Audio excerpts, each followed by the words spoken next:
Changing a bathroom light fitting. Now, there's a lot of bathrooms that I go into when I do inspections, and I'll see that it's got a more open type of light in, whether it's one of a single light or a pendant or batten, or whether it is the type that's got kind of 3 lights coming off it, something like that. But they're more exposed to the steam. And in a bathroom, if it's kind of close to the bath or shower, then really you don't want those type of fittings because they're open and the steam affects them and it's not particularly safe.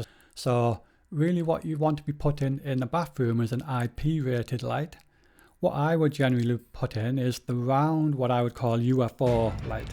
They're a nice, really bright white or yellowy light, whichever you prefer, and those look the part and keep you safe.